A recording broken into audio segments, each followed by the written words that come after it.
que vale para la vida de todos, no solamente del cirujano, y se llama "Este muerto no es mío". Dice, es así, en su lápida va mi nombre. ¿Qué es lápida? El que se le pone la fecha, el nombre, el apellido, el que falleció.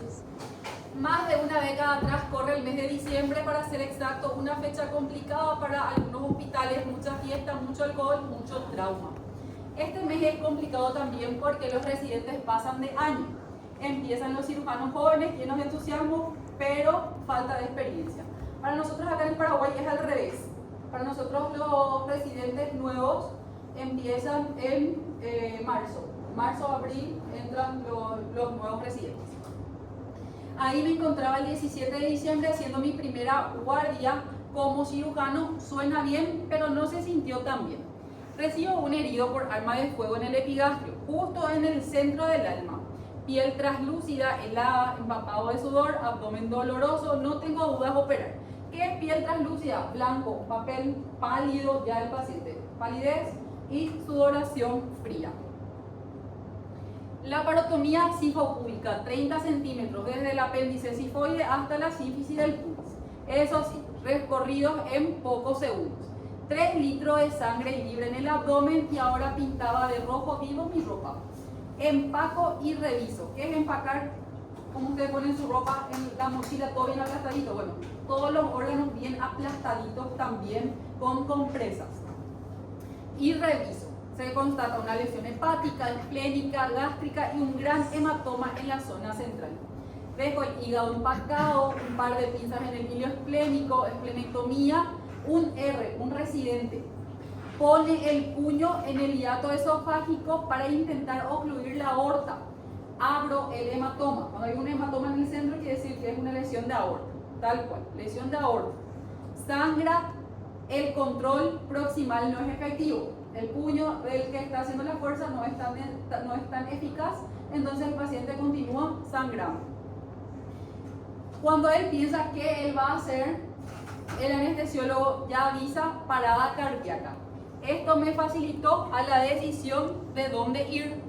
Abro el tórax izquierdo, clamp de la aorta, masaje cardíaco, adrenalina y vuelvo al abdomen.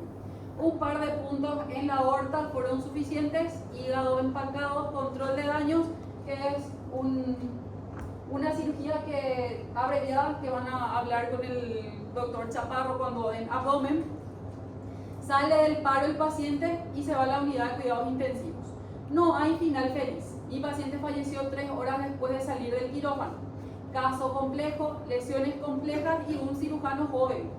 Ahora te pregunto, si un cirujano de mayor experiencia le hubiera operado, quizás, solo quizás, el paciente estaría vivo, hubiera hecho una cirugía más rápida por tener mayor experiencia, hubiera hecho algo distinto a lo que él hizo. En vez de empacar el hígado, hacer la esplenectomía, hubiera primero parado la lesión, reparado la lesión de aorta, parado el sangrado. Y él responde de que cree que sí. Esas 3 preguntas sería distinto en las manos de alguien mucho más preparado. Es difícil cambiar el sistema, es casi imposible desaparecer el trauma.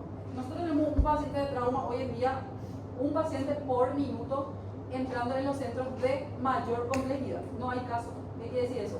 O aprenden este semestre o aprenden. Pero no aprendiendo no me sale. ¿Sí? Si alguien, a ninguno lo acá, me animo a decirle que no le regalé ningún punto.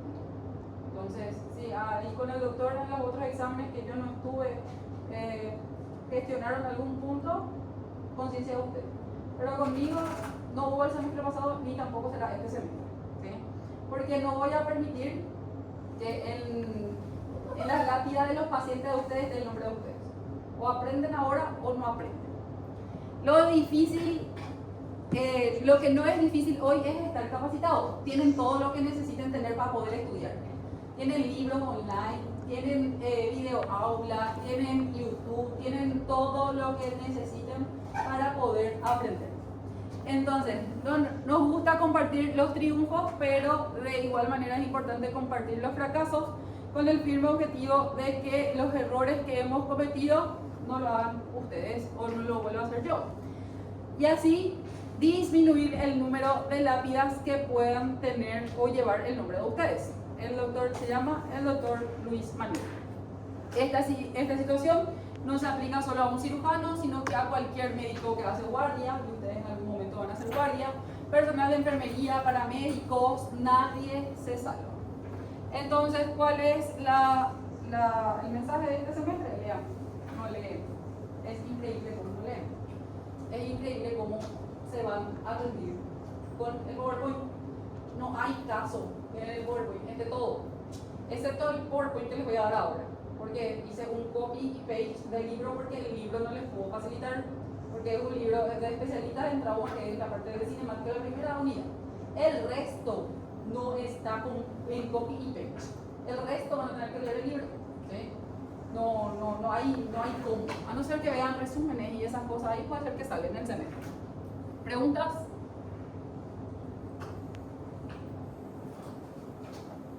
Hablen ahora o callen para siempre. Nada. Bueno, entonces, vamos a empezar con la cinemática del trauma. Partes de una historia clínica.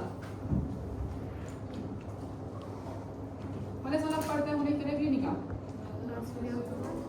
Datos de filiación y datos del establecimiento de salud. Después, ¿cómo que me van a decir motivo de consulta? ¿Cuál es la segunda parte de la historia clínica? Anamnesis. Después, antecedente de la enfermedad actual es anamnesis. Entra dentro de la anamnesis, examen físico. Después,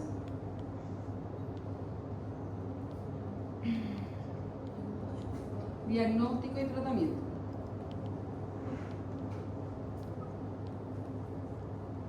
Por último,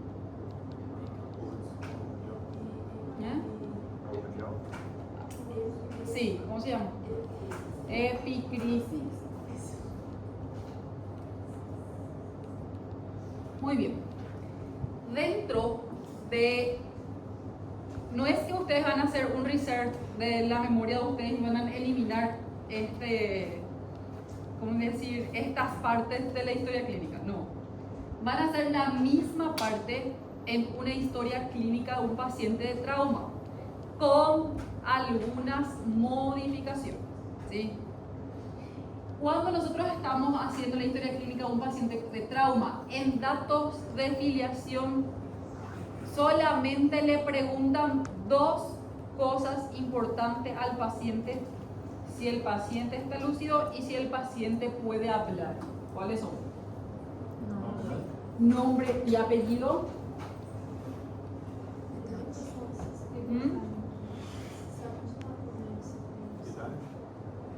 Edad, colocamos paciente mayor de edad o paciente menor de edad.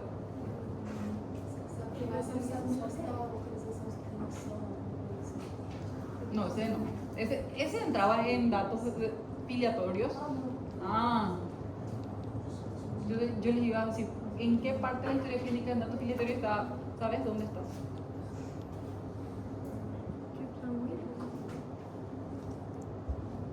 ¿En qué parte de la historia clínica de filiación estaba tipo sanguíneo?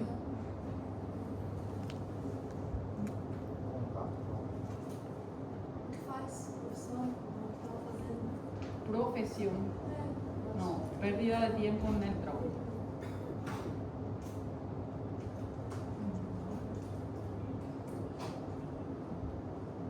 Una pregunta. Religión. Religión. Muy bien. La anamnesis. Acá sí. En el quinto semestre yo les había dicho en cirugía 1, cuando ustedes hacen la anamnesis es interrogatorio dirigido del paciente. Acá no existe o no se cumple a 100% el interrogatorio dirigido al paciente, porque muchas veces el paciente no sabe lo que le pasó. Entonces la historia cuenta quién le trajo al paciente al hospital o quién vio el accidente, ¿sí? Aparte de ser interrogatorio, nosotros hacemos, yo les había dicho en el quinto semestre, en anamnesis, mano para atrás, no se le toca al paciente, se le pregunta y escribe. Ahora, el único lugar, la excepción, en donde su mano va a estar para adelante y le van a poder tocar al paciente mientras ustedes hacen su interrogatorio dirigido o mientras que le escuchan a la persona que les cuenta lo que pasó en el accidente del paciente. Entonces, aparte de interrogatorio, la excepción en el trauma es que acá hay un examen físico, el primer examen físico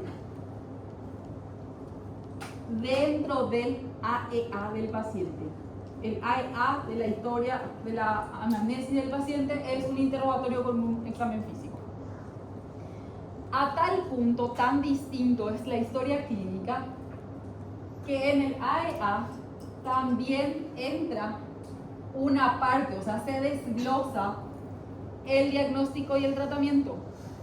Yo acá ya hago el diagnóstico y también ya hago un tratamiento.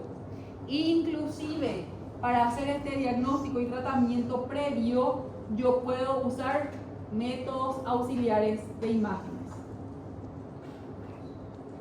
Todo lo que no estaba permitido en la anamnesis de cirugía general de clínica médica está permitido en el trauma, ¿sí? Luego de haber hecho todo esto, ahí recién ustedes se van a su segundo examen físico y se llama, el examen físico en el trauma se llama evaluación secundaria. Acá se llama evaluación primaria.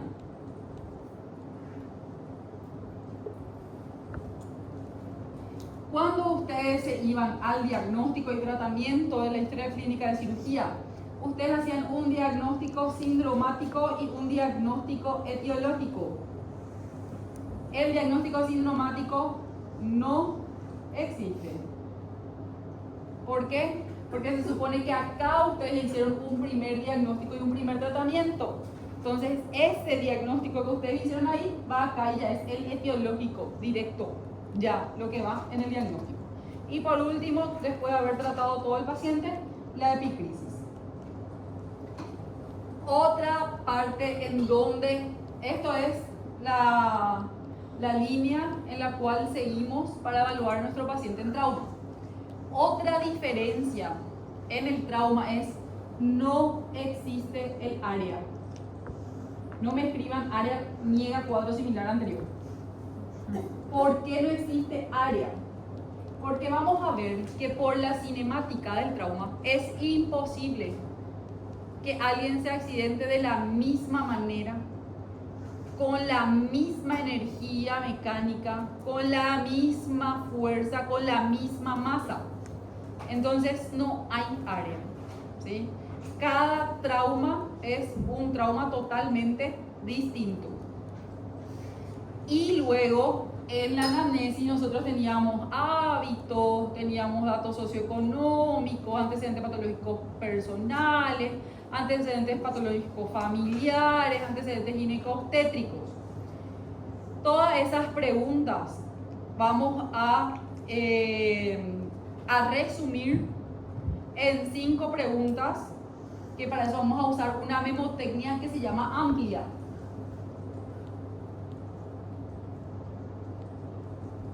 Fin. Vamos a ver enseguida en el PowerPoint. Y ahí terminó mi historia clínica. Allá sí, por chismosos, ustedes más adelante quieren saber si el paciente, su papá tuvo cáncer, su mamá tuvo diabetes, hipertensión, cuando el paciente ya esté totalmente estable, totalmente tratado, totalmente diagnosticado. Bueno, ahí pueden perder tiempo en ir a preguntarle todo el resto de la historia clínica que quieran. Si quieren una historia clínica completa, ¿sí? Cuando el paciente ya está en la sala, cuando el paciente ya está internado. Cuando el paciente llega al servicio de urgencia, esto terminó.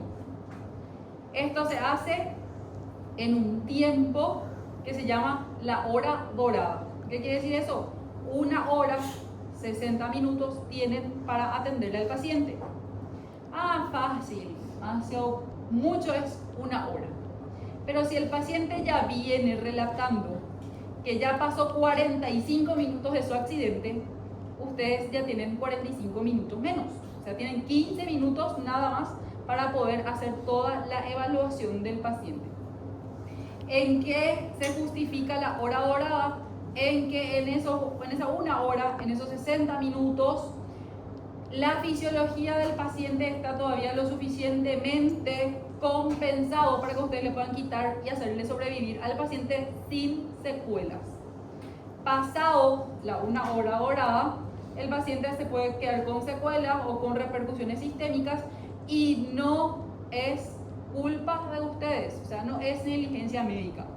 Ahora, si el paciente vino llegando 15 minutos posterior al trauma y ustedes tardaron 45 minutos en hacer su evaluación primaria y después el paciente se queda con insuficiencia renal por una hipovolemia, eso sí es negligencia médica, porque ustedes no vieron que el paciente estaba sangrando y ustedes no le pusieron sangre al paciente, ¿sí? Entonces, siempre tenemos que saber la hora exacta en la cual ocurrió el accidente. Bueno, entonces lo que vamos a hacer es tratar de escribir lo que pasó en el accidente, el interrogatorio. El resto, el primer examen físico, la evaluación primaria, lo van a dar con el doctor Chaparro, que ya habrán escuchado, que es el X, A, B, C, D, E del trauma. Entonces, la primera parte de la historia es lo que nosotros vamos a hacer hoy. Entonces, ¿qué es cinemática del trauma? Es una rama de la mecánica que lo que nos dice es cómo ocurrieron las fuerzas, la interacción de materia para que pueda ocurrir las lesiones en el cuerpo del paciente. Entonces, nos habla del movimiento, de las fuerzas que intervienen para que pueda ocurrir una lesión a nuestro anfitrión o a nuestra víctima o a nuestro paciente, como le quieran decir. Para que pueda ocurrir esa lesión, siempre va a haber una fuerza y también siempre va a haber una interacción de anfitrión-objeto. Es imposible que haya una lesión sin una interacción, ¿sí? Para que ustedes puedan tener una lesión de dedito, se cerraron la puerta por el dedo, el objeto es la puerta, ¿sí? Y el anfitrión, ustedes, el dedito de ustedes. O sea, prácticamente imposible una lesión sin la fuerza y sin la interacción de un objeto. El objeto puede estar fijo, la puerta está fija, el alumbrado público está fijo, pero siempre algo va a estar en movimiento. Puede ser la víctima o puede ser el objeto, o puede ser inclusive ambos. Bien, ustedes se pueden ir a chocar por el vidrio, ustedes no vieron el vidrio y se fueron por la frente. ¿Quién se fue moviéndose? El anfitrión, el objeto sigue fijo, ¿sí? Entonces puede ser tangible, el objeto puede ser un vehículo en movimiento. Tenemos la velocidad también en el caso de vehículo, balas. Vamos a ver que las armas blancas, por ejemplo, no tienen mucho movimiento, las fuerzas son muy pequeñas y algunos no son por fuerza lo que ocasiona la lesión, sino son por otro tipo de fuerza física, como ser el calor. Las explosiones también por movimientos ondulatorios y la radiación ionizante. Entonces, la cinemática está relacionada con la energía de la interacción que hubo entre los elementos. Entonces, saber el detalle del evento en que ocurrió, porque no es lo mismo que una Bit choque contra una Scania y que una moto choque contra una Scania. Capaz el de la Bit tenga menos lesiones que el de la moto, la moto se va a quedar debajo de las cañas y la bici probablemente no, ¿verdad? Entonces, eso, saber el detalle de ese evento, les va a ayudar a ustedes a poder decir, a investigar dónde está la lesión en el paciente. Si el paciente les dice, se activó el airbag y yo tenía el cinturón de seguridad, entonces lo más probable es que, y el choque fue frontal, lo más probable es que la lesión esté en el tórax. ¿Por qué? Porque el airbag se activa de manera muy rápida, hay lesiones alveolares y el cinturón no causó ningún daño a nivel abdominal. Ahora, si le dicen no tenía casco, bueno, ahí ya saben que si chocó contra una escalera, el paciente no está vivo, ¿verdad? O sea, le llaman a ustedes y le dicen, traslado paciente, avisando, ¿verdad? Traslado paciente, no, por el camino el paciente no llega. O traslado paciente que tenía cinturón de seguridad, tenía activación del airbag, con dificultad respiratoria, bueno, yo ya me voy preparando hacia una lesión torácica. Entonces, saber la cinemática les ayuda a investigar las lesiones. ¿Y por qué da gusto el trauma? Porque no podemos saber dónde está la lesión. O sea, nosotros tenemos que buscar. ¿Cómo buscamos? Sabiendo cómo pasó el accidente. Entonces, siempre las lesiones son ocultas. Nunca están a simple vista. Bueno, no sé que una fractura así expuesta, ¿verdad? Yo veo la lesión. Pero siempre donde hay una fractura expuesta hay algo más. Nunca está sola la lesión. Entonces, esas lesiones son predecibles. Como le dije, se activó el airbag. Yo ya sé que puede haber una lesión torácica. Entonces, no da para investigar si es que ustedes no saben la cinemática.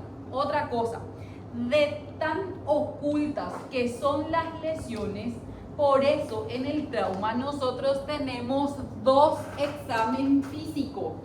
Si ustedes no encontraron la lesión en el primer examen físico, la vida les da una segunda oportunidad y les da un segundo examen físico. Si ustedes no determinaron en el segundo examen físico, se llama negligencia médica. ¿Sí? Se denomina no estudiaron para irse a hacer su guardia. Pasaron el examen, copiaron. ¿Sí? Entonces, no hay forma de equivocarse. O saben, porque el examen físico acá es el examen físico que ustedes hacen de cabeza, cuello, tórax, abdomen, pelvis, sistema nervioso central, oído, todo como hacen en cualquier paciente quirúrgico de clínica médica, de ginecobstetricia y de pediatría. ¿Sí? Entonces no hay cómo equivocarse o no hay cómo no ver las lesiones que en el trauma generalmente no son muy visibles. Bueno, entonces, yéndonos a la física, para poder entender la interacción de los movimientos de los cuerpos, de la masa y de la fuerza, tenemos que irnos a las 3 leyes de Newton. ¿Qué dice la primera ley de Newton? ¿Qué? El que está parado permanece parado. ¿Y después? Y si él es forzado va a ser dislocado. No se dice dislocado, se dice va a agarrar un movimiento en español. Y si agarra un movimiento, ¿cómo es el movimiento? Continúa recto, uniforme, a no ser que exista algo que le lleve por otro lugar. Muy bien, ¿qué quiere decir eso? Si está la fuente si ya está la iluminación allá en la doble avenida, y si viene un auto en región alambrado de luz, objeto fijo, y viene y le choca, el objeto va a continuar fijo, a no ser que la fuerza, la masa que traiga el auto consigo, máximo lo que va a hacer es deformarle, ¿sí? Y el que venía en el mismo sentido, lo que va a hacer es no se va a dislocar, va a probablemente retroceder en su mismo sentido o quedarse en la suma de las masas. La segunda ley de Newton, este es conocimiento general.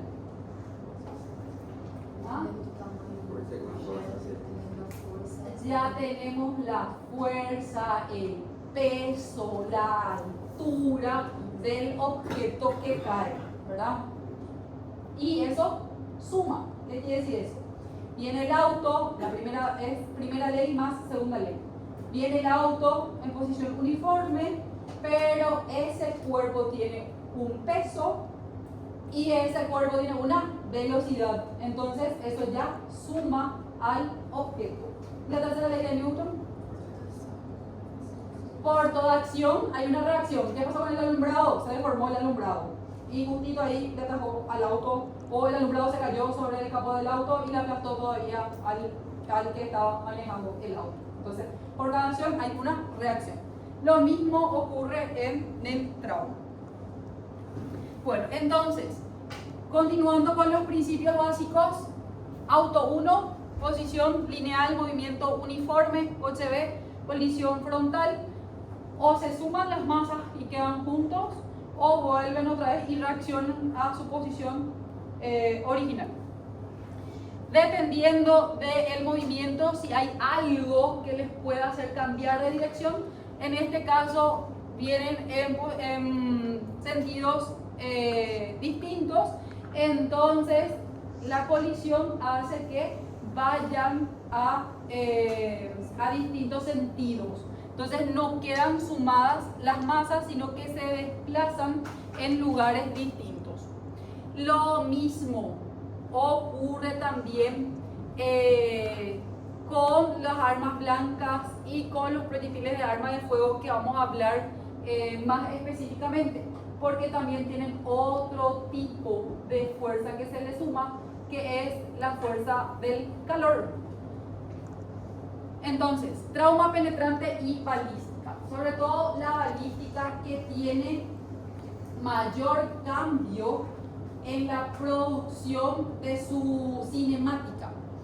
¿Qué dice la balística? Que nosotros tenemos una fuerza con el cual sale la bala del proyectil de arma de fuego.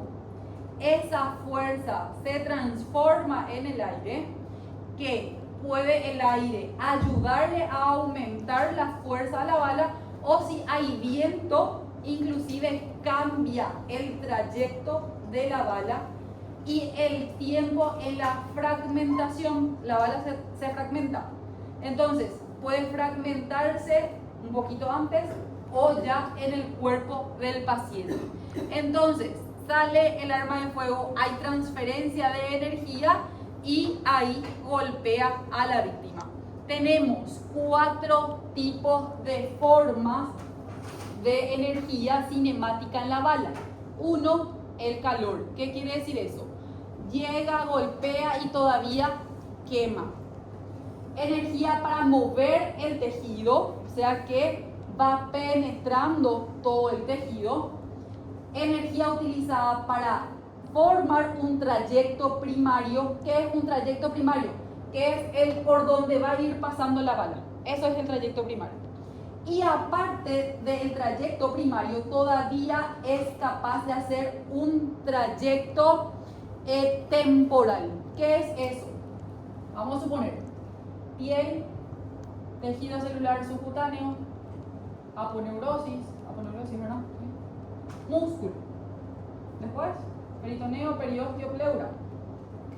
Viene la bala y el trayecto que hace la bala, acá se corta la piel. Esto es el trayecto permanente que hace la bala. ¿Por dónde pasa? Como ella tiene una energía de calor, ella es capaz de todavía producir lesión alrededor del trayecto por donde va pasando la bala. Y estos tejidos que se lesionan al lado del trayecto se llama trayecto temporal, ¿sí? Lo que quema alrededor. Entonces tiene 2 tipos de lesiones la bala: por donde pasa la bala y a los lados de la bala. ¿Qué quiere decir eso? La lesión es mayor. Si la bala le pasó por la mano, entonces no solamente en el lugar del agujero de la mano, sino que los músculos alrededor de la mano toditos están comprometidos. ¿Qué tienen que pensar? Si es bala, es mayor el área de lesión, en donde más que el trayecto que por donde pasó el proyectil de arma de fuego. Y otro también, la energía gastada tiene la posibilidad de deformar el proyectil. Como les dije, el proyectil se fragmenta. ¿Qué es lo que nosotros buscamos? Que el proyectil se fragmente lo más rápido posible. Porque si no se fragmenta, ultrapasa completamente. Si se fragmenta, ¿y dónde se fragmenta más rápido? En el hueso. Entonces, cuanto más hueso agarra, más poco penetra el proyectil. Porque se fragmenta más rápido y pierde también fuerza de penetración. Entonces, ¿qué tenemos que saber del proyectil perforando un tejido? Uno, la penetración. La distancia en que el proyectil es emanado. No es lo mismo disparar de aquí a la pared que disparar a quemarropa. Hay mayor lesión en la distancia que a quemarropa. Después tenemos la fragmentación del proyectil, la diferencia del peso del proyectil antes del disparo menos el peso de los fragmentos recogidos. Lo que les dije, cuanto más el proyectil se fragmenta antes de llegar, entonces menor riesgo, menor lesión para los órganos del paciente. Cavidad permanente, ya dijimos, por donde pasa el proyectil. Cavidad temporal es alrededor de donde quema o donde también produce lesión el proyectil. ¿Qué tenemos que saber del proyectil? La velocidad, la composición de la bala y no sé si ustedes conocen, hay una escopeta que se llama escopeta tipo palomera. ¿Lo conocen? ¿No? ¿Nunca vieron un paciente con arbolito de Navidad? Un paciente arbolito de Navidad le decimos nosotros. Un paciente que brilla de tantos metales que tiene por el cuerpo. Ustedes le meten a un paciente a radiografía con metal y el metal brilla, ¿verdad? ¿O no? Ah, bueno. En la escopeta de tipo palomera no tiene, o sea, tiene un proyectil, pero la capacidad del proyectil es que se dispersa muy rápido, se fragmenta muy rápido. No es un proyectil que llega al paciente, son 15 fragmentos de proyectil que llega al paciente. Entonces, como se fragmenta antes de llegar, causa muchas lesiones, pero toditas superficiales, porque no tiene fuerza. Entonces, le hacemos una radiografía al paciente y el paciente brilla. Tienen esquirlas en todo el cuerpo. Pero el proyectil que es el de la bala, el que es de, ¿cómo les voy a decir? El que tiene K tanto, M tanto, ese es una bala. Entonces, ese no se fragmenta antes. Entonces, entra completamente al cuerpo del paciente y sale siendo un proyectil. O se fragmenta dentro del cuerpo dependiendo de las estructuras que va atravesando. ¿Sí? Esperen que voy a ver si cómo encuentro una radiografía con un paciente. Eu acho que no Brasil a gente fala 12, né? Que é uma bala só com vários tiros, né? Vem uma cápsula que ela abre. Y ese, una cápsula que abre. Sim. Así es el paciente. Arbolito de Navidad. Me va a traer Emilio. Así es. ¿Sí? Se ve millones de fragmentos, pero generalmente, como no tiene fuerza, no penetran. Máximo están en el tejido celular subcutáneo, en el músculo, la aponeurosis.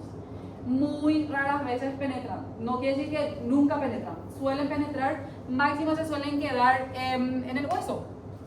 De entre todos ellos, al que más yo me iría a quitarle, si tengo que quitarle uno de ellos, es el que está en la articulación.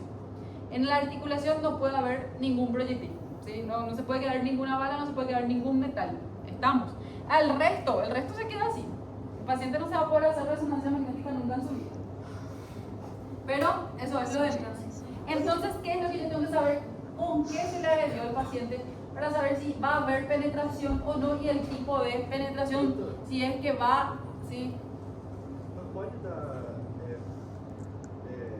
quase que tem muito elementos manifestos, coisas assim, tipo, não pode dar problema. Assim, No puede dar problemas el depois, ese. Sí, claro que sí, se puede infectar todo. Sí, se puede infectar si la bala no es estéril. La escopeta no está estéril.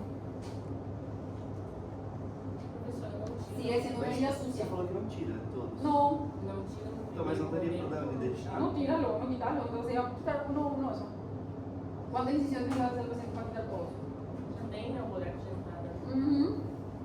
Pero no sabes en qué tan profundo está. No te vas a decir o no. Elegimos cuál quitamos.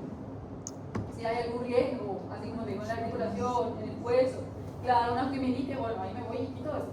El resto no. Antibiótico, analgésico y doble padrino. Bueno, entonces, ¿qué tengo que saber del proyectil? Habíamos dicho que no solamente tengo un diámetro de lesión que es de la cavidad temporal, sino que permanente, sino que tengo también el diámetro de la cavidad temporal, que es toda la región que también se lesiona, que está en el trayecto por donde pasa el proyectil. Acá también tenemos otro proyectil que está fragmentado, no me voy a ir a quitar los fragmentos de cada proyectil. Agarro hueso, entonces cuanto más hueso agarra, más rápido se fragmenta y menos penetra. Entonces, ¿qué tenemos que también saber del proyectil entonces? La cavidad permanente puede aumentar, que es la cavidad temporal. Tenemos que también saber que el proyectil se puede desviar dependiendo de qué es lo que va penetrando. También puede girar, puede haber una deformación del tejido circundante y la fragmentación del proyectil y el daño que va a hacer la cavitación. Con respecto a las heridas por arma blanca, también tenemos que saber con qué le clavo. No es lo mismo un cuchillo tramontina que un cuchillo para cortar carne. El cuchillo para cortar carne es un poquito mayor en diámetro. Difícilmente ingrese todo el cuchillo que es ancho, que es para cortar carne, o que es para cortar pavo. Ahora el cuchillo tramontina sí es un poquitito mucho más fácil de penetrar. No es lo mismo un machete que un estoque. Un cuchillo que un estoque. ¿Qué es un estoque? Hay que decirle que es un estoque. ¿Conoces con el que se afila el cuchillo?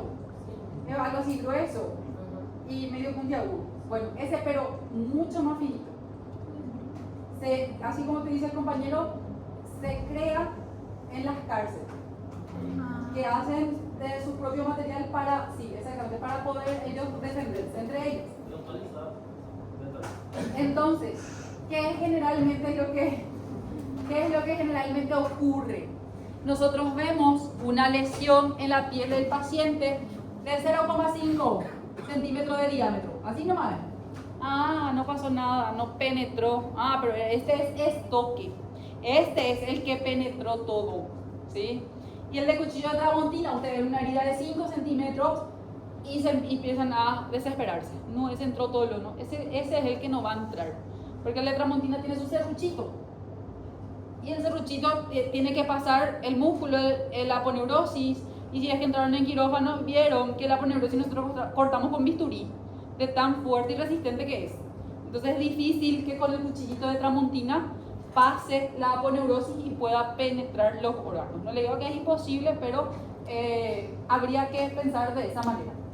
Entonces, ¿cuál es la característica de las heridas penetrantes por cuchillos? Son de muy baja energía y causan solamente una cavidad permanente. ¿Qué quiere decir eso? No hay cavidad temporal. Entró y ese trayecto por donde entró el cuchillo es la lesión. Todo lo que está al lado está lindo, está vivo. ¿Por qué tienen que saber esto de cavidad temporal y cavidad permanente? Cuando ven abdomen con el doctor Chaparro, él les va a decir, proyectil de arma de fuego en abdomen. Si tiene una lesión de intestino, el intestino que está al lado también tiene lesión. No es este intestino nomás lo que ustedes tienen que solucionar. Tienen que solucionar este y este. Sin embargo, si es arma blanca y le dio al intestino, este intestino nomás ustedes tienen que solucionar. Lo de al lado está todo bien. Inclusive, si es proyectil de arma de fuego, lo que está al lado sale. ¿Qué quiere decir eso? Se reseca. ¿Por qué? Porque está todo comprometido, su vascularización está quemado. No hay vascularización, no va a haber cicatrización de la lesión. Entonces, por eso es que tenemos que saber los que causan cavidad permanente y los que causan cavidad temporal. Entonces, ¿qué tengo? Poca energía transferida. ¿Puede haber lesiones graves en arma blanca? Claro que sí. Sobre todo en la región del tórax, en corazón, grandes vasos, pulmones y también, ¿por qué no?, a nivel abdominal. En cuello sí que ni que decir porque tenemos estructuras muy nobles como ser la vía aérea y también las lesiones vasculares que llevan riego sanguíneo a la cabeza. Y si el paciente no se muere desangrado por el cuello, se muere porque le falta oxígeno y sangre al cerebro. Entonces, ¿qué es lo que tienen que saber ustedes del arma blanca? ¿Quién le clavó? Y cuando me refiero a quién le clavó, me refiero primero al sexo de la persona que le clavó. ¿Cómo clava la mujer? Así, de arriba para abajo. ¿Por qué? Porque nosotros no tenemos fuerza. Y recuérdense que el cuchillo, o sea, la de la arma blanca, es luego de baja energía. Entonces, nosotras, como somos débiles, entonces venimos luego con todo de arriba para abajo. A pesar de así, hay órganos vitales lesionados, pero de muy baja energía. ¿Y cómo clava el hombre? De abajo para arriba. Entonces, ¿qué van a pensar? Si clavó una mujer, lo más probable es que quedó en una sola cavidad, el arma blanca. Ahora, si clavó el hombre, lo más probable es que afecte dos cavidades, tanto abdominal como la torácica, por la fuerza en que tiene. Entonces, después de saber si es de, ahí está, sexo masculino, entonces de abajo para arriba. Agarramos luego distinto, parece lo que estamos tipo ya configurados. Y la mujer, ¿cómo agarra el cuchillo? De arriba para abajo. Después de saber de qué sexo es el agresor, ¿qué tienen que saber también?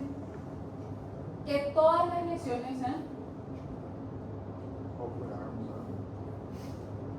sí, cuchillo, estoque, machete, el arma utilizado. Después de eso, también tienen que saber todo el chisme, todo el contexto. Si en la historia clínica de cirugía ustedes solamente podían poner términos médicos, acá hasta vaya y pase si no me ponen algún término médico, porque no hay término médico para expareja, no hay término médico para aunque es un término amar, entonces esas cosas sí tienen que estar escritas en la historia clínica, porque recuérdense que es un documento médico legal y cuando es por balística o es por arma blanca, tienen que estar por seguros de que esa historia clínica se vaya a un juicio, ¿sí? Es lo primero en lo que tienen que pensar, escribir la historia clínica para ir ustedes a decir en el juicio de acá a 10 años, porque el juicio no es acá a 5 años, en el Brasil no sé, en el Paraguay al menos 15 o 20 años. Y en 15 o 20 años ustedes solo van a olvidar luego cuál era el paciente. Entonces, ¿qué usted va a ir a decir en el juicio? Todo lo que escribí es así. No me recuerdo del caso, no me recuerdo del paciente. Si está escrito, fue porque fue así, fin. Y ustedes se lavan la mano y por lo menos no se van a la cárcel, ¿sí? Otra cosa importante, cuando es por arma de fuego y por arma blanca, ustedes tienen dos posibilidades. O que alguien haya hecho, o que el paciente se haya hecho. pero dudo que ustedes le hagan al paciente. Entonces, como no van a hacer ustedes lo que le balearon al paciente o lo que le apuñalaron al paciente, van a escribir agresión por tercero. No fue el paciente el que se autoagredió, no fueron ustedes los que le agredieron al paciente, sino una tercera persona en la historia. ¿Sí? El tiempo en que conjugan los verbos en la historia clínica les puede llevar también a la cárcel. Entonces, cuidado. Si el paciente se apuñaló, si el paciente se disparó, entonces lesión autoinfligida. El paciente se autohizo. La lesión autoinfligida puede ser accidental o puede ser intencional. Si es accidental, no pasa nada. Probablemente no se vaya a la cárcel ni nada. Si es por proyectil armado.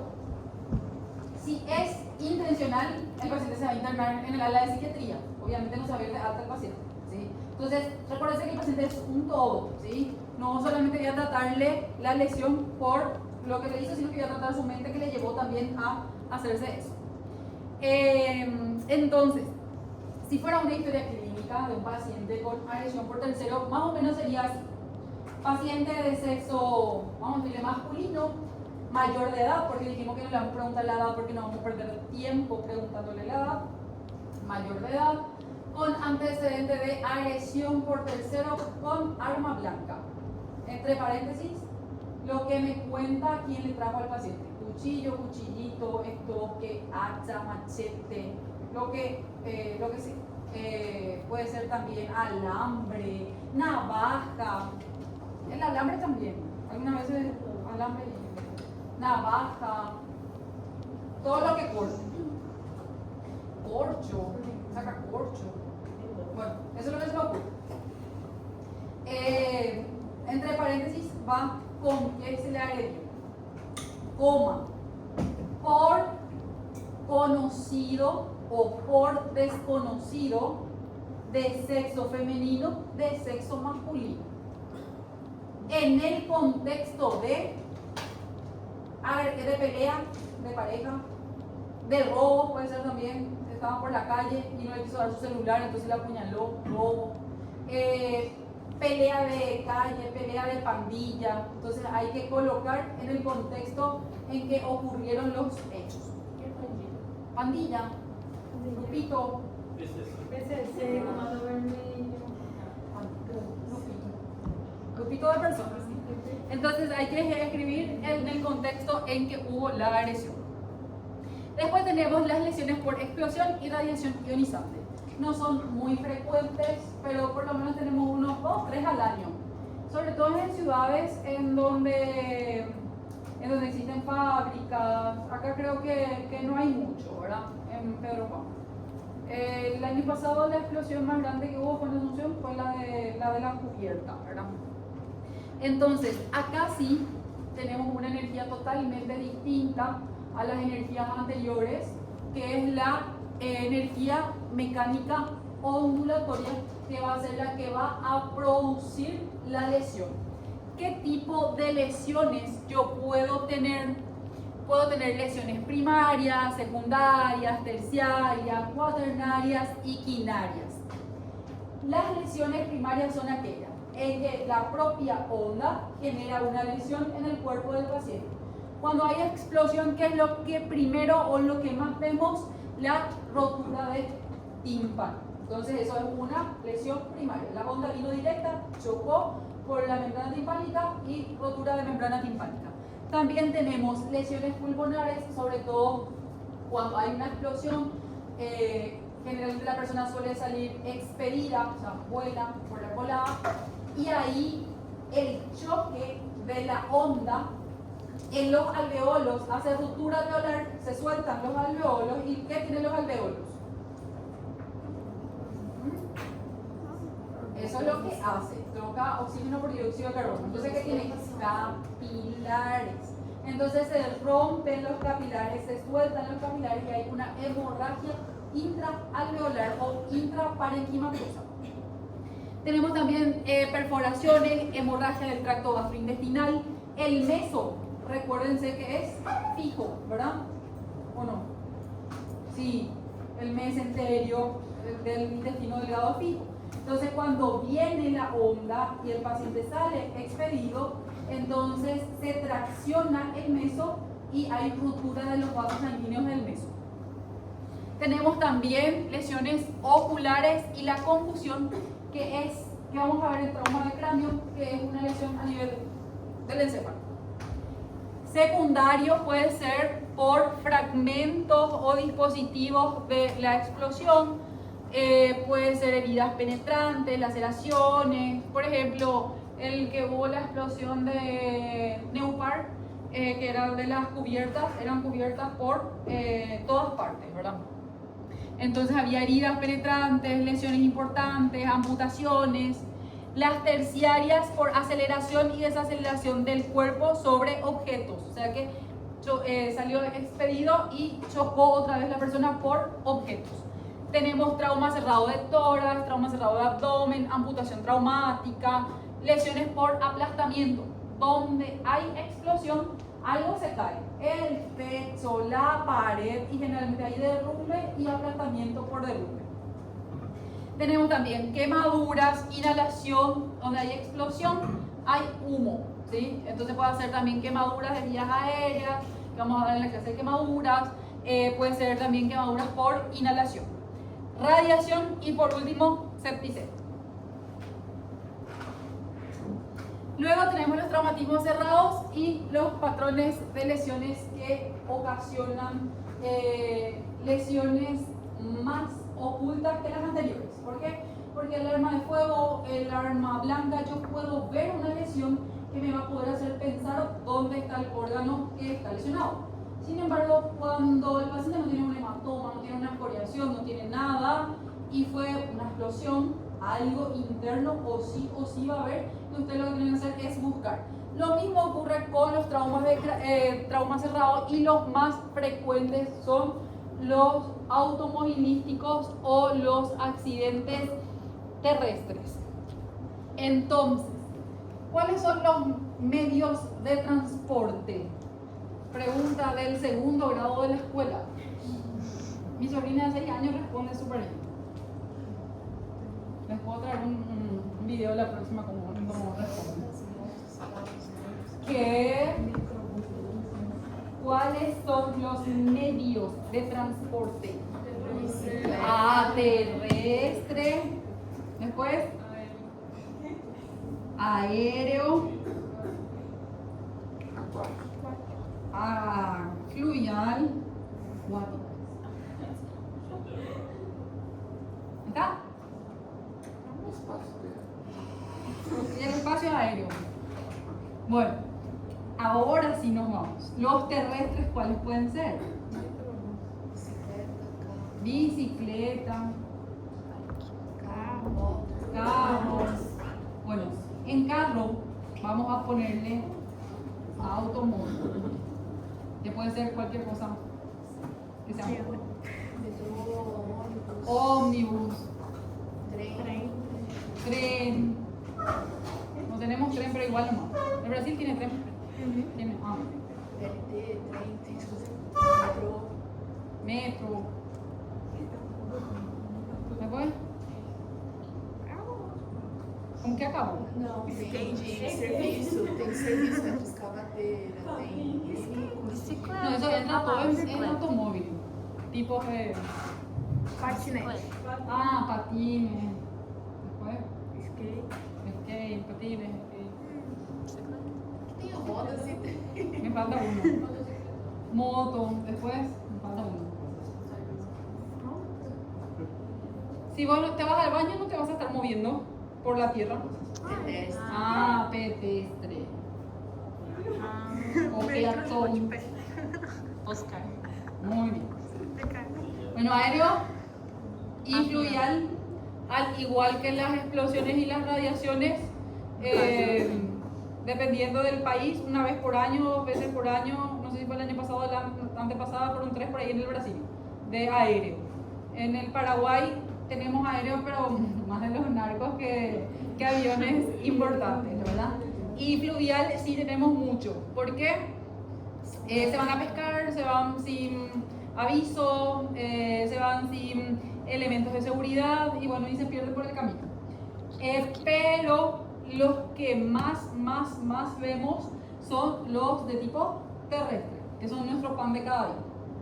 Entonces, ¿qué es lo que ustedes tienen que recolectar de información del quien le trae al paciente a la urgencia o del paciente si el paciente está lúcido? Primero, uno, ¿en qué se movía el paciente en la tierra?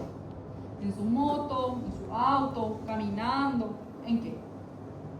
Segundo, elementos de seguridad. Si usaba casco, si tenía coderas, rodilleras, si era una bici, si tenía cinturón de seguridad, si se activó el airbag del vehículo, elementos de seguridad. Obviamente si era pedestre y peatón no tenía elementos de seguridad. Entonces, sin elementos de seguridad, se especifica. Después, lo tercero que hay que colocar, hay que escribir, que le tienen que preguntar al paciente es: no lleguen a que esta semana o la próxima semana junto a su paciente y después se olviden todo lo que tienen que preguntarle. 3, le tienen que preguntar la situación suya, el lugar que ocupaba en el medio de transporte. En el medio de transporte. Porque no es lo mismo ser conductor de la motocicleta que ser acompañante y con choque frontal, o ser acompañante con choque lateral. ¿A quién le va a dar? Al lateral, al que está en acompañante. Le va a dar al el que está manejando la motocicleta. Si está manejando, si es conductor de motocicleta y es un choque frontal contra otra motocicleta, la energía, la fuerza es menor a que chocar de forma frontal con una bici. Entonces, obviamente, el manubrio se va a ir por el abdomen, el manubrio se va a ir por el tórax, y yo ya puedo predecir dónde van a estar las lesiones. Ahora, si es moto con moto, se cayó de costado, ni el manubrio se fue por él. Entonces, ¿dónde voy a buscar las lesiones? En los miembros del lado de que el paciente se cayó. Entonces, por eso, a eso nos referimos con investigar la cinemática del trauma. No es lo mismo irse caminando y que le atropelle un metro, que irse caminando y que le atropelle una Scania, o caminando y que le atropelle una bici, ¿sí? Entonces, la fuerza, la energía, las lesiones en el paciente van a ser totalmente distintas. 4. La contraparte.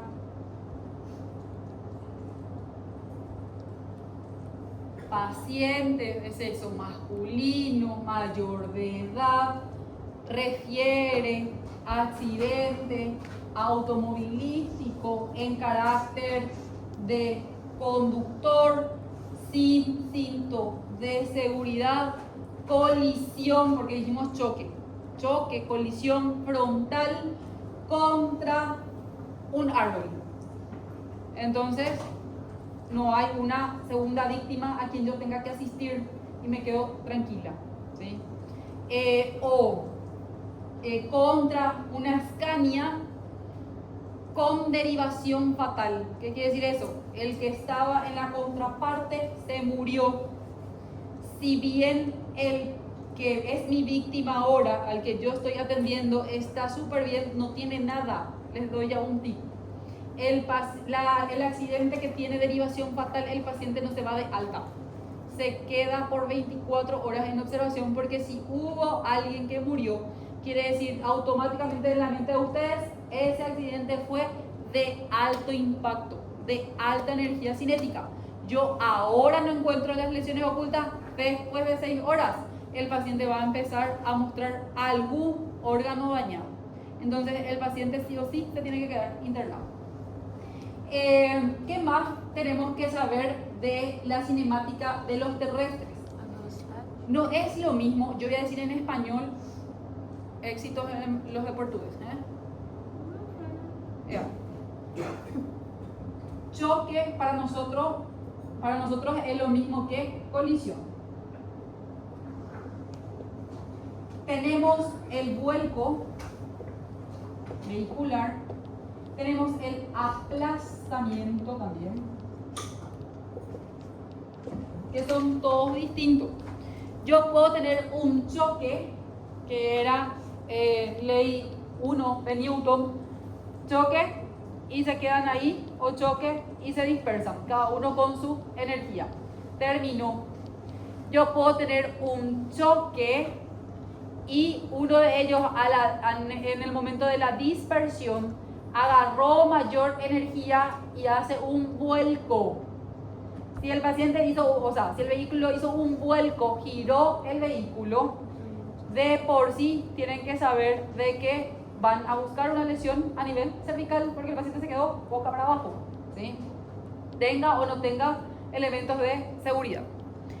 No es lo mismo que un choque de una bici con una moto y la moto se quedó aplastada debajo del auto, ¿sí? Y la persona debajo, eso es aplastamiento.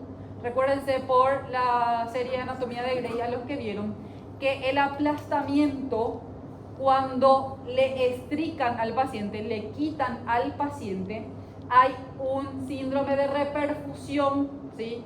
Cambia la fisiología del paciente y si le quitan muy rápido al paciente, el paciente puede morir, ¿sí? Por eso el paciente que está estricado, despacito se le va descomprimiendo. Inclusive, si es miembro el que está aplastado y si pasa de las 6 horas, quiere decir que ya no tiene flujo sanguíneo. ¿Qué se hace? Torniquete y ahí se le quita del aplastamiento. Entonces ya no va a haber reperfusión y no hay posibilidad de que el paciente muera a la hora de quitarle del aplastamiento. Entonces, choque, vuelco, aplastamiento, colisión. Luego tenemos las caídas de altura. ¿Qué tienen que saber de la caída de altura? Tenemos dos tipos de caídas de altura. Uno de propia altura. Se resbaló, se cayó. Todo paciente que no sufrió eso, quiere decir que sufrió a más de su altura. Y tenemos que especificar en la historia clínica de cuántos metros lo que se cayó. ¿Y cómo hacemos eso? ¿O cómo calculamos eso? Obviamente no con una regla o con un metro, porque no vamos a irnos hasta el lugar del evento y hacerle caer otra vez al paciente. Lo que vamos a hacer es suponer o preguntarle al paciente en dónde estaba. Si estaba trabajando el techo, hay un mínimo de techo al piso que son 3 metros en todas las casas y en todos los edificios. Entonces, si estaba en el techo, caída de 3 metros de altura. Caída de un segundo piso, caída de 6 metros de altura. Caída, y a medida que van los pisos desde el cual se cayó el paciente, la cantidad de metros de altura. ¿Qué hay que saber de las caídas? ¿Cómo se cayó el paciente? No es lo mismo caerse de pie. Si el paciente se cae de pie, toda la fuerza de la altura, de la fuerza que gana de su propio peso por la altura, recae en el pie y todavía se disipa para arriba. ¿Qué quiere decir eso? Van a buscar lesiones en el pie, fracturas en el pie y en la columna, ¿sí? Se disipa la energía para arriba. Si el paciente se cae de lateral, generalmente el lateral que se cayó es el que se lesionó y fin, miembros, costillas, pelvis. Si se cae de espalda, también buscamos columna. Y en la región anterior, si se cae en la región anterior, buscamos tórax, abdomen. Entonces, dependiendo de la forma en que el paciente cae, vemos los órganos que están lesionados. Cuidado con los pacientes de caída de altura extremos de la edad y en todos los traumas extremos de la edad, cuidado. ¿Por qué? Es distinto el adulto, es distinto el niño, es distinto el anciano y es distinto la embarazada. La fisiología de la embarazada, su torrente sanguíneo, su presión arterial es distinta porque tiene que bombear sangre del corazón para 2 personas. Entonces, el adulto mayor no responde fácil a un trauma. Es el que más rápido se va a morir. El niño es más grave el trauma del cráneo. el resto del cuerpo, como el tórax todavía es elástico, como el tórax todavía sus costillas no están todas rígidas al esternón, tiene mayor elasticidad, entonces menor trauma de tórax y menor también trauma de abdomen. Sin embargo, el adulto, mayor posibilidad de trauma de tórax y mayor posibilidad de trauma de abdomen. A cuanto más viejo, más posibilidad que se muera rápido. ¿Preguntas?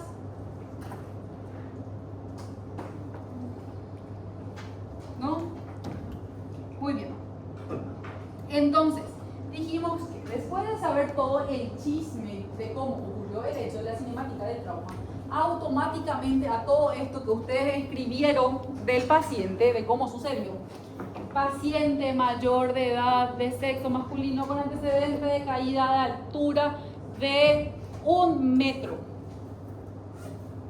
al costado, al siguiente, en la coma siguiente, tiene que ir el tiempo, la hora en que ocurrió el hecho. Aproximadamente hace 30 minutos. ¿Por qué dijimos que tenemos que saber el momento en que ocurrió el accidente? Porque tenemos que contar el tiempo que el paciente tarda en llegar al hospital para que sea atendido, y recuérdense que va contando nuestra hora de nuestra 1 hora dorada. Entonces ustedes tienen 30 minutos para evaluar al paciente y hacer todo esto y quitar al paciente de una complicación o de una secuela, o sobrepasarse del tiempo y el paciente sufrir las secuelas. Entonces tenemos 1 hora dorada, estamos en tiempo. Cuando empieza a contar ese tiempo cuando el paciente se accidentó, por eso existe una fase prehospitalaria de atención y la fase hospitalaria. La que nosotros vamos a darles a ustedes en todo este semestre es la fase hospitalaria. Es donde el paciente llega al hospital y se supone que ustedes tienen todo para atenderle al paciente y para salvarle al paciente. Que si ustedes no hacen eso, se llama negligencia médica. La prehospitalaria tiene algunas diferencias, porque obviamente no tienen desfibrilador, no tienen, qué sé yo, no pueden hacer una vía central en la calle, algunos pueden intubar, otros no. Ahora ya existen las máscaras laringeas que se puede colocar ahí en la calle sin ningún problema y le salvamos la vía aérea del paciente. Entonces, dependiendo de dónde estoy, en qué calle estoy, en qué ambulancia estoy, la fase prehospitalaria también ya ayuda a disminuir las secuelas del paciente y nos trae el paciente en la fase hospitalaria mucho más estable, que da gusto de trabajar. Entonces, tenemos una preparación, que es la fase prehospitalaria. En este lugar nosotros recibimos la llamada y decimos, remita o paciente o traslado paciente de vía pública, intubado o no intubado con Glasgow 7. Epa, si no le está trayendo intubado y ya está luego con un Glasgow disminuido, mi preparación para recibir al paciente, para hacer mi AEA y mi examen físico, ya tiene que ser como para intubar al paciente. Entonces, se le prepara al paciente en la vía pública, llega al hospital, entra en el hospital. Todo paciente de trauma tiene 2 tipos de triage, o es rojo o es amarillo, pero menos que eso no es. Si no saben los colores, busquen la clasificación del RAC, que es la reanimación, acogida y cuidado del paciente cuando llega al hospital. Se dividen por colores dependiendo de la gravedad del paciente. Todo paciente traumatizado, entonces, o es rojo, riesgo vital de vida, o es amarillo, ¿sí? Menor a eso no. ¿Qué quiere decir eso? El paciente de trauma no puede esperar a ser atendido. Ese entrada, registrate y espera ahí que el doctor pueda, no existe. Porque mientras ese entrada, séntate ahí, espera, el doctor ya viene, se fue al baño, hace pipí, hizo un neumotórax de atención y el paciente se murió esperando su turno, ¿sí? Ya están las noticias de todos lados. Entonces, trauma, rojo, amarillo. Después de ponerle rojo, amarillo, entonces el médico hace la evaluación primaria, que es el XABCDE, que es mi AEA para ustedes. Después de hacer eso, nosotros nos vamos al anexo de la revisión primaria y reanimación, que es llevarle traslado al paciente a realizarse métodos auxiliares de diagnóstico. Les dije, la vida en el trauma le da 2 oportunidades. 2 exámenes físicos. Un examen físico en la evaluación primaria. Ahí todavía la vida es demasiado buena con ustedes y le dicen, llévale, tenés la posibilidad de llevarle a hacerle un método auxiliar de imagen que te dé más luz, que puedas ver algo que no encontraste en tu examen físico. Cuando el paciente viene de su traslado de imágenes, ahí vos evalúas todos los estudios de imágenes que le pediste con la evaluación secundaria. O sea, 3 formas, en 2 lugares distintos, ustedes tienen métodos auxiliares de imagen. En 2 lugares distintos, ustedes tienen examen físico en el trauma. O sea, ¿qué quiere decir eso? Si no diagnosticaron, no sabían, fueron negligentes. Cuando terminan toda la revisión secundaria, continúa la revisión secundaria. ¿Qué quiere decir eso? Le dejan al paciente con algunos métodos auxiliares instrumentales médicos que les pueda todavía contar algo más del paciente. PGI-COPA. Le van a dejar al paciente con un saturómetro. Entonces, si cambia la saturación, va a llorar el saturómetro. Le van a dejar con un electrodo. Entonces, si hay un cambio, una hipotensión, una bradicardia, una taquicardia, que algo está sangrando, algo volvió a sangrar, algo paró de sangrar, tiene una lesión del cráneo, entonces va a cambiar. Todo paciente traumatizado tiene que quedar monitoreado por lo menos de 6 a 12 horas. Pero si yo les dije que tenemos un accidente cada 1 minuto, yo no tengo 60 camas en mi hospital para dejar las 60 pacientes en observación por 6 horas. O sea, más luego, porque más de 60. Pero ahora no voy a multiplicar, porque no soy muy buena en la matemática. Entonces, vamos a decir 60. No tengo 60 camas para dejarles ese es en 1 hora. Y son 6 horas. O sea, 60 por 6 lo que quise decir. No tengo esa cantidad de camas para dejarle a tantos pacientes en observación. Entonces, dependiendo de todo lo que hice en la evaluación primaria y en la secundaria, opto por este monitoreo y seguimiento del paciente de forma ambulatoria. ¿Qué quiere decir eso? Le doy una indicación que por 6 a 12 horas alguien se quede al lado del paciente por si se queda inconsciente, por si le duele la cabeza, por si vomite, por si sangre, para que le pueda traer otra vez lo más rápido al hospital. Y quedan internados aquellos que sí tienen una lesión un poco más grave y que yo sé que se me puedan descompensar en la hora. Entonces, la preparación ocurre en 2 situaciones distintas. Uno, en el lugar del incidente. En el lugar del incidente ya me llama y me dice, transporto paciente, y yo ya preparo mi sala de emergencia. Tiene que ser como anatomía de Gray. Anatomía de Gray tiene trauma 1 y trauma 2, ¿sí? Que son 2 salas específicas en la urgencia para trauma. El resto están en las camillas con las que tienen las mamparitas, o sea, las telitas. No todos vieron anatomía de Gray. Bueno, entonces, en el lugar del incidente, en la fase prehospitalaria, hay que notificar al hospital que el paciente se está yendo. No tiene que ser como nosotros acá, que no tenemos todavía esa política, no sé por qué, pero bueno, de que los bomberos llamen, porque la urgencia no tiene un número, el hospital no tiene un número de urgencia. Entonces los bomberos no le pueden llamar a la urgencia y decir transportamos un paciente.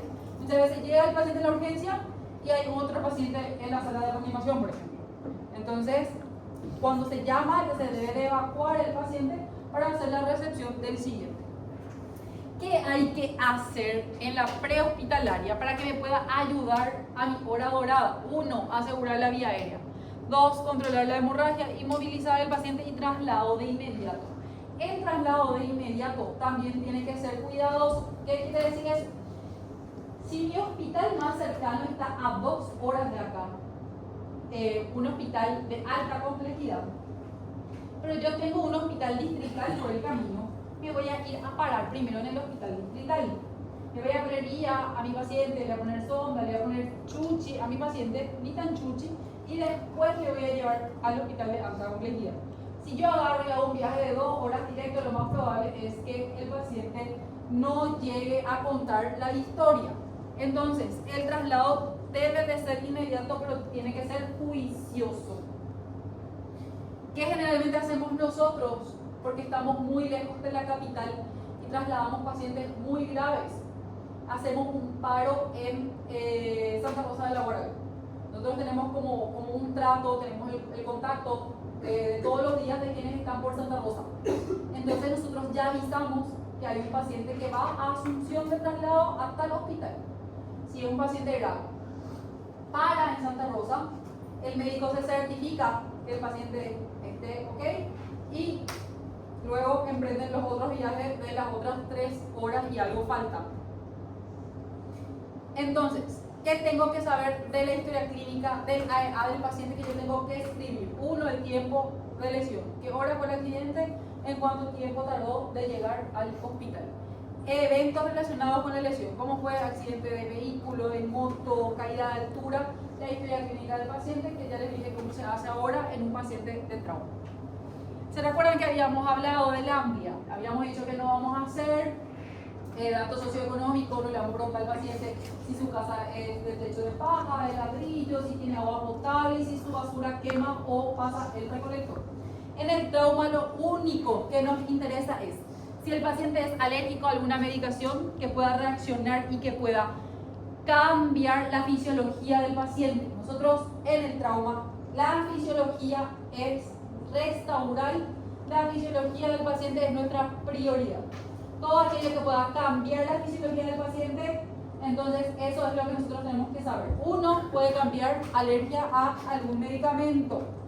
Medicamentos tomados habitualmente. Si es un abuelo de 70 años que se cayó de propia altura en el baño, se resbaló cuando se fue a hacer pipí hoy en la mañana y es un paciente antiagregado y anticoagulado, el paciente va a sangrar, por más que se cayó de propia altura. Va a tener un hematoma subdural, va a tener un trauma de cráneo, va a tener un hematoma en el brazo, se va a fracturar, algo le va a pasar. Entonces, medicamentos tomados habitualmente. Patologías previas que puedan cambiar la fisiología del paciente. Solamente del paciente. Ven que no importa la familia del paciente, ¿sí? No importa si su papá tiene cáncer, no importa si su mamá es hipertensa, si es diabética. El paciente y la fisiología del paciente nomás no nos importa. Es hipertenso, es diabético, es asmático, algo que va a cambiar, algo que yo tenga que, un medicamento que yo tenga que utilizar con el paciente para compensarle y que me pueda ayudar a favorecer la recuperación del paciente. Y embarazo. No le voy a preguntar gestas, paras, método anticonceptivo, último PAP, no le voy a preguntar. ¿Está embarazada? ¿No está embarazada? Pim. ¿Hay riesgo de embarazo? En trauma. Es de forma rutinaria. Toda mujer en edad fértil beta HCG, hasta demostrar lo contrario, ¿sí? Libaciones y últimas comidas y drogas. Libaciones es la última ingesta del paciente. ¿Qué comió? Tomó yogur, tomó café antes de venir. Porque si ese paciente tiene una fractura de mandíbula, el paciente está súper lúcido, pero no va a poder permeabilizar la vía aérea, yo le voy a intubar.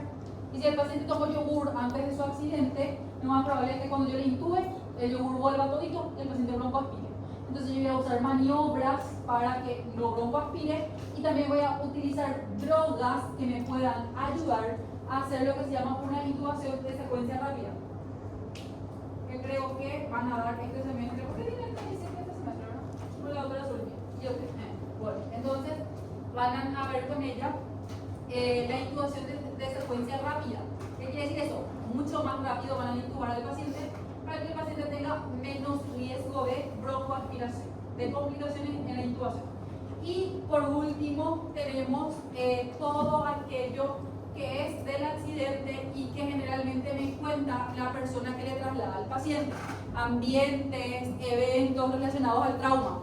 ¿Qué me puede decir el personal de SAMU o de SEMI que le trae al paciente? Recibí la llamada, tardé 15 minutos en llegar y encontré un charco de sangre. Ah, eso es importante. En el ambiente del evento, quiere decir que el paciente ya se desangró. Y todavía tardaron más 15 minutos en llegar al hospital. O sea, 30 minutos el paciente se desangró por el camino.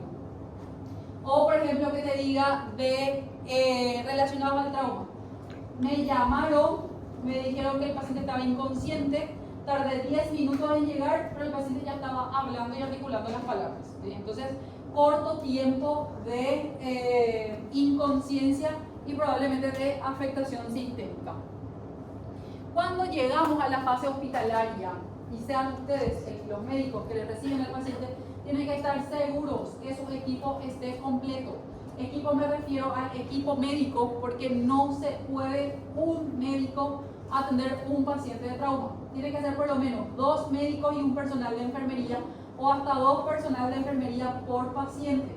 Uno hace una vía, el otro toma la presión, el otro hace esto. Un médico queda en la vía aérea, el otro ya va a las siguientes evaluaciones. Tiene que ser un trabajo dinámico. Recuerden que tienen solamente 1 hora para solucionar todo. Y muchas veces no es 1 hora, nada más son minutos. Entonces, siempre tiene que haber un equipo que va a recibir al paciente. Uno tiene que ser el líder, o si no todos hacemos cualquier cosa, un gurú, y se nos pasan de alto lesiones inadvertidas. Tiene que el equipo estar completo, y me refiero a equipo médico, a equipo de insumos, de medicamentos, y tiene que ser como anatomía de Grey, que le dice pásame el ecógrafo y el ecógrafo ya está ahí. Que le dice radiografía y la radiografía ya está en el techo, ya le pone el chasis, ya sale toda la imagen y en tiempo real se hace la evaluación del paciente. Por eso es que hablábamos de métodos auxiliares de imagen en el AEA, ¿sí? No esperábamos hasta llevarle a la evaluación secundaria. Generalmente la evaluación secundaria es más para tomografía, para angiotomografía, broncoscopía, endoscopía, métodos auxiliares que ya tengo que, ¿cómo les voy a decir? Trasladar el paciente. El triage dijimos que es clasificar el paciente amarillo o rojo. Otra cosa que tenemos que saber del triage. Generalmente en el trauma nosotros tenemos 2 accidentes que implican mayor movilización del hospital, que gracias a Dios no son muy frecuentes. Uno es el incidente con múltiples víctimas, que es por ejemplo un ómnibus, 45 personas, entonces múltiples víctimas. Y luego tenemos eventos con saldo masivo de víctimas, que creo que no tenemos ni en Paraguay. Bueno, en Paraguay fue el Guabolaños, y en el Brasil creo que no hay terremoto, ni maremoto, ni esas cosas, ¿verdad? Bueno, entonces, esas quedan para los países más que tienen volcán, que tienen tsunami, que tienen terremoto, en donde hay eventos con saldo masivo de víctimas. El hospital se tiene que preparar de forma distinta, se clasifica el paciente de forma distinta, inclusive la atención también es distinta. Muchas veces en ese tipo de accidentes buscamos el paciente que es más viable, ¿sí? Esa es, vamos a decir, la única parte triste del trauma, cuando tenemos accidentes de múltiples víctimas y saldo masivo. La revisión primaria lo van a dar con el doctor Chaparro, que es el XABCDE. Recuérdense que siempre la hora dorada. ¿Preguntas? ¿Qué pasa si el paciente llega después de 1 hora? ¿Qué pasa si el paciente llega después de 1 hora? Y haces tu máximo esfuerzo para salvarle al paciente, pero si queda con lesiones no es tu culpa. Escribís paciente mayor a 1 hora, con aproximadamente mayor a 1 hora, o 1 hora y media de accidente. Hay algunos pacientes que llegan después de 6 horas y ya no hay nada que hacer.